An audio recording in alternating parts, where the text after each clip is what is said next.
Mesdames et messieurs, bonjour et bienvenue dans cette édition en français à la une de l'actualité. Obsèques du pape François ce samedi à Rome. La cérémonie funéraire a réuni plus de 250 000 fidèles dont des chefs d'État pour rendre un dernier hommage au pape. Dakar n'est pas en reste. Une messe empreinte de recueillement et d'émotion a été organisée à la cathédrale Notre-Dame des Victoires en présence de nombreux fidèles catholiques.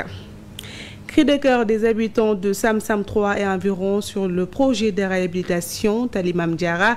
Ces populations sont très remontées contre les autorités municipales. Selon eux, le projet consistait à bitumer la route et non d'en faire du pavage. Une situation que déplorent les résidents. C'est une correspondance à suivre également. Enfin, cité dans une affaire de corruption, l'ancien ministre de la Justice, Ismaïla Madior Fall, sort de sa réserve. Il a donné sa version des faits sur les accusations portées à son encontre. Face à Maïmouna Ndour Faye, il a précisé, donc il a apporté des précisions et prêt à s'expliquer. Vous suivrez le compte-rendu de l'émission au cours de cette édition. Voilà, c'est tout pour le sommaire de développement. C'est dans un instant.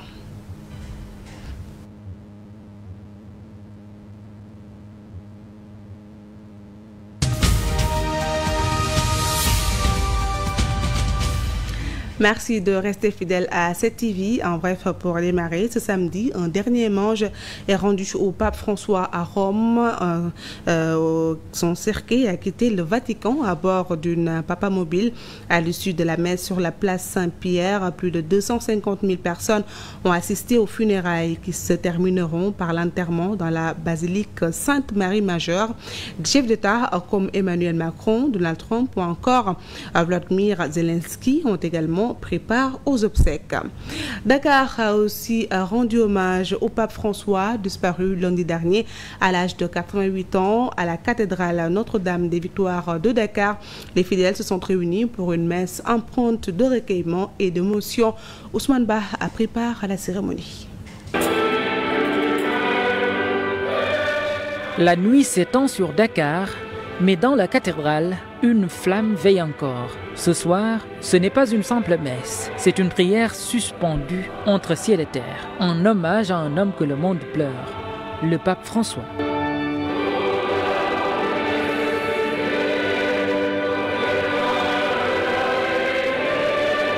Sous les voûtes de pierre, l'encens monte, les regards se baissent et les cœurs s'unissent dans le silence d'un adieu. Incontestable et infatigable, des travailleurs dans les vignes du Seigneur, il a achevé son parcours terrestre. François a proclamé la vérité de l'Évangile par ses paroles et ses gestes, parfois modestes, mais toujours chargés d'un grand sens. Et dans les bancs de la nef, chaque fidèle murmure son propre merci.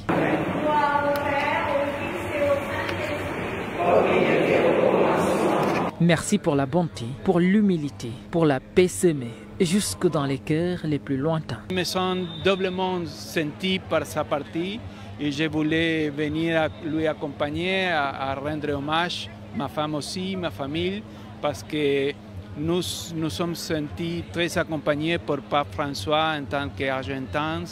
Il a resté toujours très lié à notre pays. Il a été un pape progressiste, un pape fédérateur qui a beaucoup œuvré pour la paix dans le monde et surtout qu'il a travaillé pour les pauvres. Il a mené une mission comme celle du Christ. C'est comme ça que le pape a vécu dans la sobriété et dans la dignité. Dans la nuit dakaroise, les bougies scintillent comme des prières. Le pape François n'est plus, mais son message continue de marcher parmi les hommes. Et puis la brigade de recherche de Saly a démantelé un vaste réseau de trafic et de vente illégale d'armes à Nguédiène. 4 individus ont été interpellés en plus de 22 armes et un total de 323 000 de francs CFA ont été donc saisis. La gendarmerie nationale intensifie les opérations de lutte contre la criminalité et la circulation d'armes à feu. Dans le cadre de cette lutte, la brigade de Saly, appuyée par la brigade territoriale de Joal, a procédé à une vaste opération en Nguéniène. Un renseignement nous est parvenu faisant état donc d'un trafic d'armes à Nguéniène. C'est dans ce cadre une opération a été menée par la brigade de recherche appuyé par les éléments de la brigade territoriale de Joal. Cette descente a permis de démanteler un réseau de trafic et de vente illégale d'armes à feu. Cette opération a permis l'interpellation de 4 individus et la saisie de 22 armes, ainsi qu'une somme de 323 000 provenant donc du produit de cette vente d'armes. 22 armes, dont 18 fusils de calibre 22 mm, 4 pistolets de fabrication artisanale, 28 munitions de calibre 12 mm ont été ainsi saisies. Cette opération est le résultat d'une longue surveillance pour laquelle la gendarmerie en appelle à la collaboration des populations. La gendarmerie nationale appelle la population à collaborer pour éradiquer donc le phénomène de l'insécurité et demande à la population d'appeler sur ces numéros verts le 800 00 20 20 ou bien le 123. Réhabilitation à Tali Mame Diarra, les habitants de Sam-Sam 3 et environ dénoncent un détournement d'objectifs. Selon eux, le projet consistait à bitumer la route, mais les autorités concernées ont réalisé à la place du pavage sur une ligne de 3 km, ce que déplorent les résidents. Tali Mame Diarra est en plein chantier. Nous sommes à Sam-Sam 3 et environ. Ici, les habitants soupçonnent un détournement d'objectifs dans ce projet de réhabilitation de ce grand axe qui est estimé à près de 3 km. Selon eux, c'est une route goudronnée qui est prévue, mais les autorités concernées ont décidé de faire le pavage. Aujourd'hui, nous voyons qu'il y a l'existence d'un rapport. Et le rapport stipule quoi? Ça stipule un arrobé bitumineux pour Tali Mame Diarra. Et nous nous posons la question à savoir pourquoi nos autorités s'agrippent tous sur un pavage. Alors que Diamaguène Sicap Mbao mérite plus, alors que Diamaguène Sicap Mbao mérite mieux, alors que la route Mame Diarra en question mériterait d'être en arrobé bitumineux, d'autant plus qu'il y a l'existence d'un rapport. Se déplacer surtout pendant l'hivernage est un vrai casse-tête à Sam-Sam 3 et environ. Nous vivons le calvaire pendant l'hivernage en raison des inondations envahissent Tali Mame Diarra. Nous faisons un grand tour et c'est difficile pour nous. Nous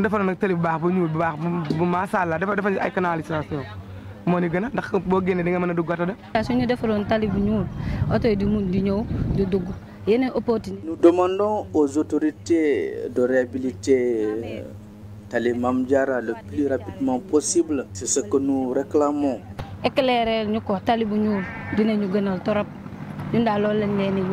La zone est enclavée. La réhabilitation en goudron de ce grand axe va créer beaucoup d'opportunités vitales aux habitants.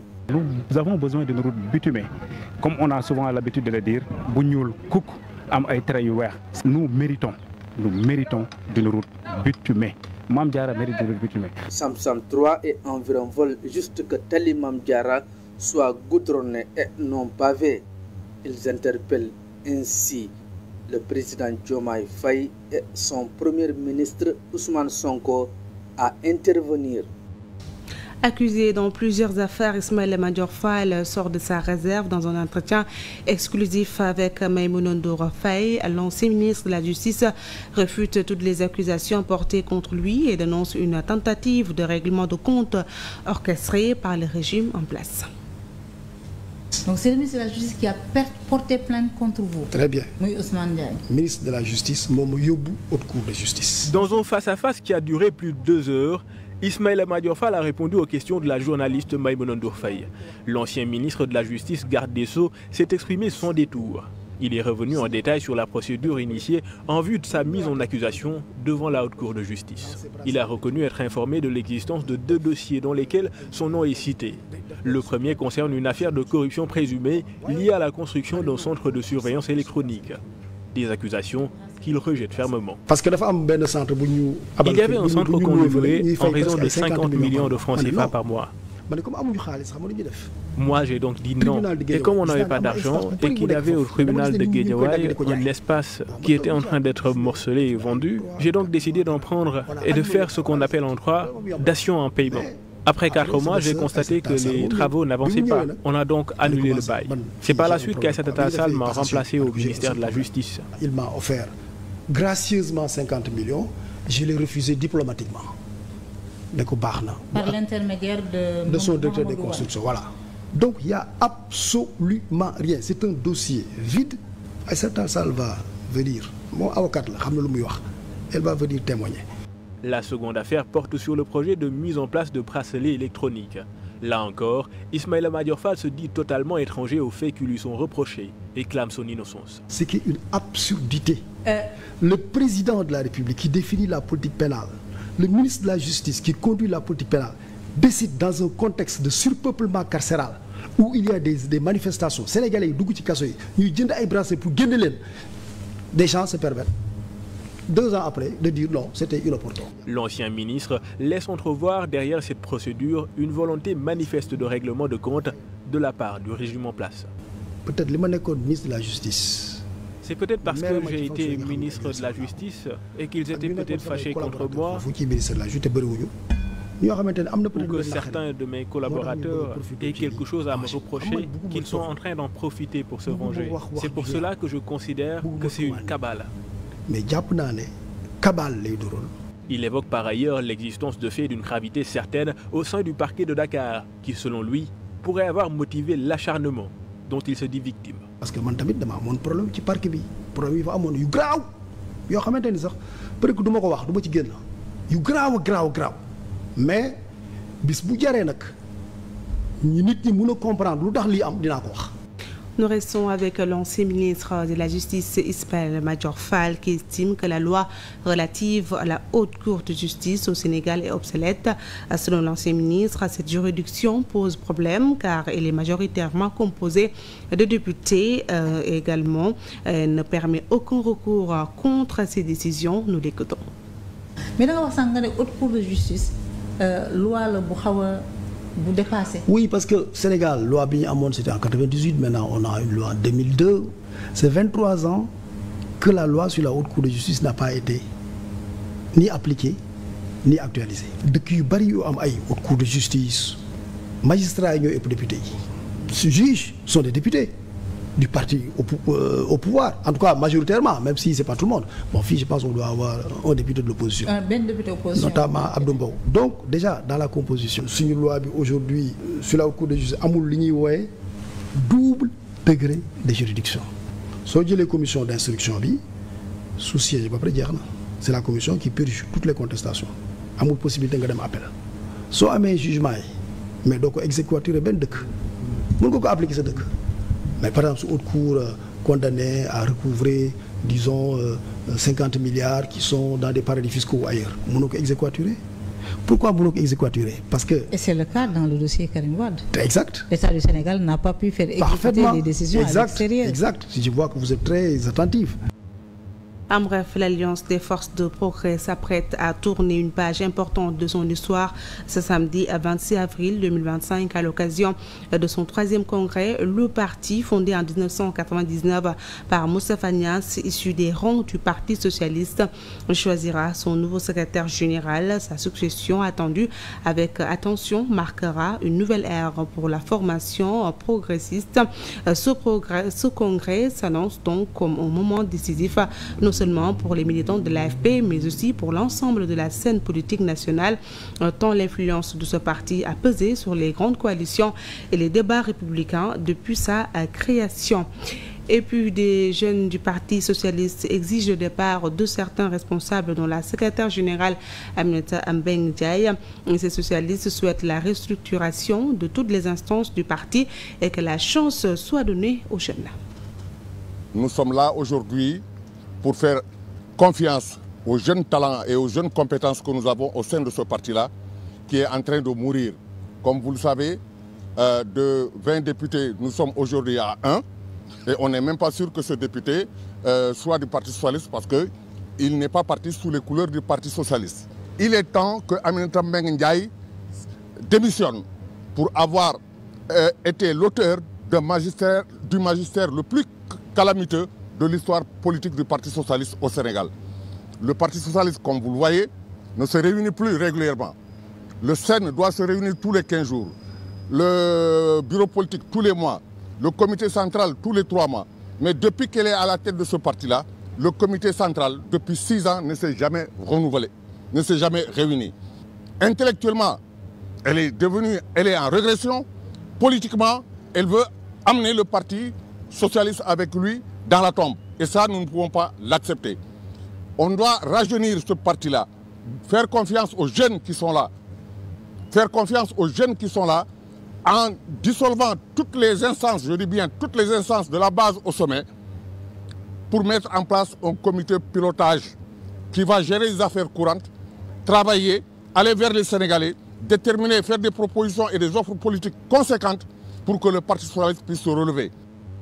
Le dialogue national démarre le 28 mai prochain. Les acteurs politiques, pouvoir, opposition ainsi que la société civile vont se réunir pendant 6 jours pour discuter de la réforme du système politique, la désignation du Dr Cheikh Gueye comme facilitateur, un choix qui rassure selon Babacar Fall du CRADEC. Voici Dr Cheikh Gueye, le facilitateur désigné du prochain dialogue national, dont son collègue de la société civile Babacar Fall salue la transparence et l'équidistance. Nous pensons que la personne a le profil de l'emploi et qu'il saura, avec disons l'appui en tout cas de la société civile et de l'ensemble disons des parties prenantes, qu'il saura vraiment conduire les destinées donc de ce dialogue national. Du 28 mai au 4 juin, opposition, pouvoir et société civile sénégalaise s'asseyeront autour d'une table. Les travaux auront pour thème général le système politique, comme l'avait annoncé le chef de l'État dans son adresse à la nation le 3 avril dernier. La société civile dit attendre des concertations inclusives. Que tout le monde puisse répondre présent à vraiment ce rendez-vous important et que les gens puissent dialoguer autour, en tout cas, des questions qui ont été identifiées dans les termes de référence qui ont été donc partagés et soumis à tout le monde. L'essentiel, c'est qu'on peut discuter. On peut ne pas être d'accord sur tout, certainement, mais sur des questions essentielles, je pense que nous pourrons trouver un consensus pour améliorer notre système politique. Au menu des discussions, le bulletin unique qui revient à chaque échéance électorale, le statut du chef de l'opposition ou encore la rationalisation des partis, dont le nombre actuel crée un manque de lisibilité du jeu politique et constitue en même temps un frein à leur financement. Toutes ces questions-là, je ne doute pas que qu'on aille vers des consensus, parce que tout le monde est conscient du fait qu'il faut aujourd'hui améliorer donc notre système politique. Il y a également la question du parrainage. Personne n'est contre le parrainage. Peut-être c'est sur les modalités qu'il va falloir peut-être échanger. Babacar Fall propose de poursuivre les concertations, même après le dialogue, en faisant le point sur les consensus et les divergences qui pourront être discutés lors des prochains dialogues.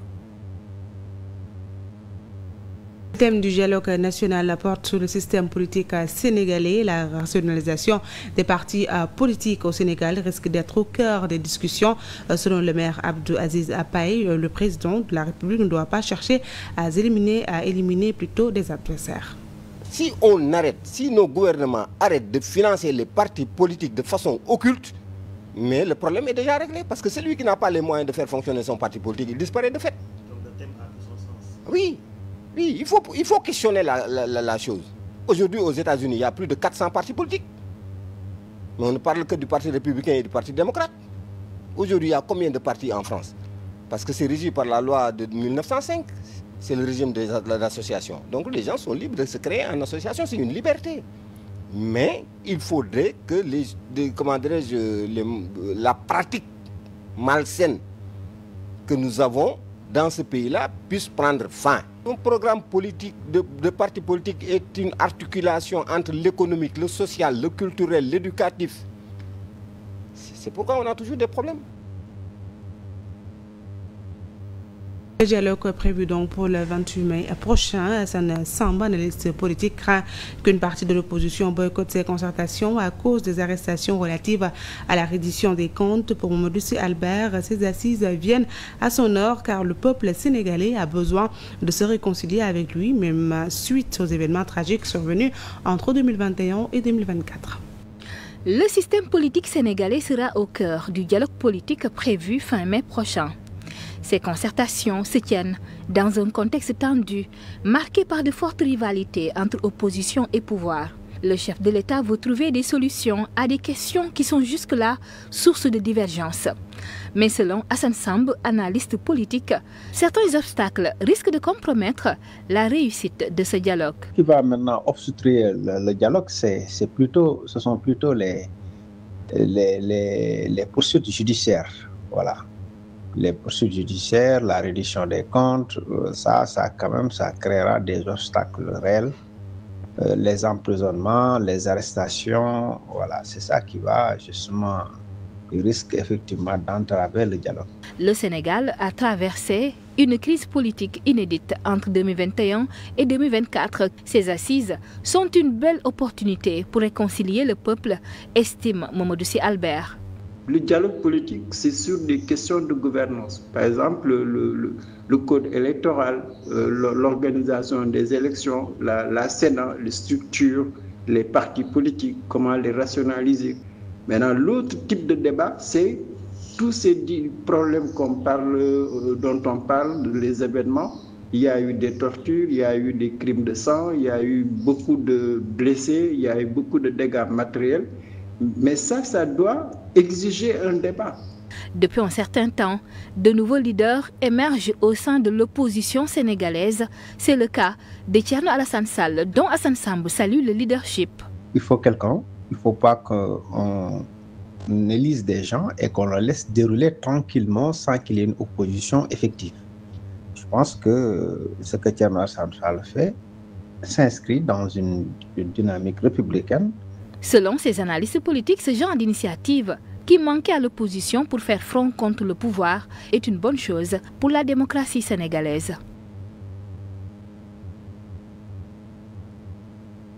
Et puis en bref, au Nord Kivu, la vie des sinistrés, les affrontements de janvier et février dernier autour de Goma reste un cauchemar longtemps considéré comme le verrou.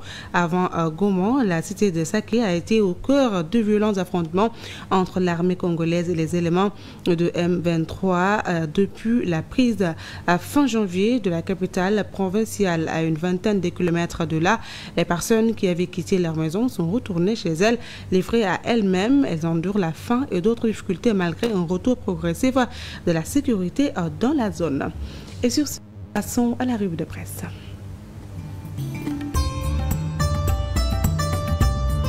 Bonjour, les journaux parus ce samedi abordent des questions judiciaires. Selon l'observateur, Mbaye Ndiaye fait face à la justice qui revient sur les détails de la requête du procureur près du tribunal de grande instance au cas de Dakar.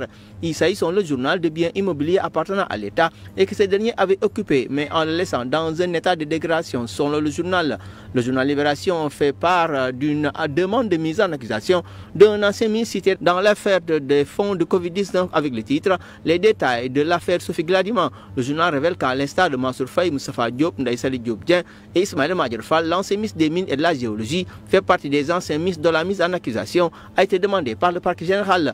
Dans les Échos, c'est l'ancien ministre Ismaël Madior Fall qui accuse Ousmane Diagne. C'est mon successeur au ministre de la Justice qui m'a amené à la haute cour de justice. La vérité sur la corruption présumée, il déclare, on m'a offert 50 millions que j'ai déclinés, et d'ajouter que Maître Aïssata Sall, qui l'a succédé, témoignera à l'audience. Le journal Enquête n'est pas trop loin des sujets de gestion de fonds alloués au cinéma sénégalais. Il se pose la question de savoir où sont passés les milliards du FOPICA. Plus de 8 milliards depuis sa création, mais le fonds est au cœur des attentes et des frustrations, selon le journal qui souligne un manque de lisibilité et de soupçons de favoritisme avec le ras-le-bol des réalisateurs, des producteurs et autres qui réclament des critères clairs et publics. Mais malgré tout, Walf Quotidien nous informe de la passe d'armes entre Moustapha Guirassy et le député Guy Marius Sagna, coup pour coup, titre Walf.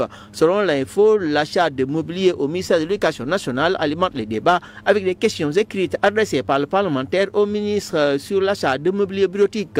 Le quotidien revient sur le rapport de la Cour des comptes avec le titre « Le printemps de l'affaire à Washington ».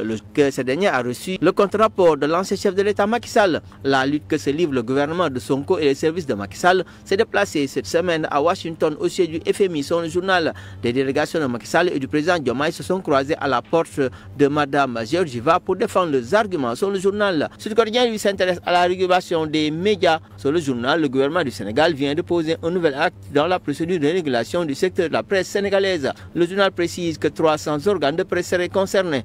En sport record, mais le focus sur la Coupe du Roi avec la finale prévue ce samedi entre Derby Real-Barça, 32e sacre du Barça ou 21e pour le Real, titre record. Bonne lecture. Merci Momar, c'est la fin de ce journal. Merci de l'avoir suivi. À 14h, vous aurez la version Wolof de cette édition. Bonne suite de programme sur la 7TV. Au revoir.